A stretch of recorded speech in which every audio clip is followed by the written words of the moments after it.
Selama mana belum mati, selama mana roh kita tidak melepasi halqum kita, maka di atas muka bumi ini setiap ucapan Bismillahirrahmanirrahim akan mendapat pahala. Setiap ucapan Subhanallah ditulis oleh malaikat. Setiap 10 sen yang dimasukkan kerana Allah, maka dikirakan kebaikan oleh Allah Subhanahu wa taala.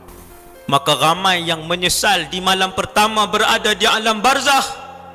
Ramai yang memohon kepada Allah mengulang-ulang, Rabbirji'un, boleh tak ya Allah kembalikan kami sebentar sahaja di atas muka bumimu. Untuk apa wahai yang meminta pada hari pertama di barzakh? La'alli a'malu salihan fima tarakt. Dia kata, ya Allah, bagi aku hidup saja aku nak buat amalan soleh yang tidak sempat aku lakukan.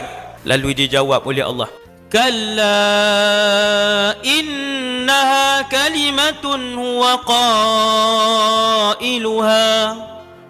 Tuhan kata tidak sama sekali. Siapa yang akan dikembalikan? Mana ada manusia yang dah duduk di alam barzakh kemudian nak dikembalikan? Takat mana hak buat takat tu ya.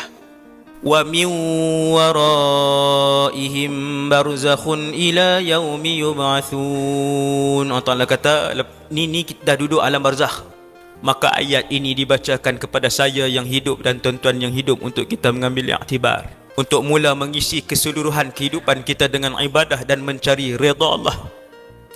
Kerana manusia yang mencari redha Allah dan akhirat, beliau akan diberikan dunia dan kekayaan oleh Allah Subhanahu wa taala.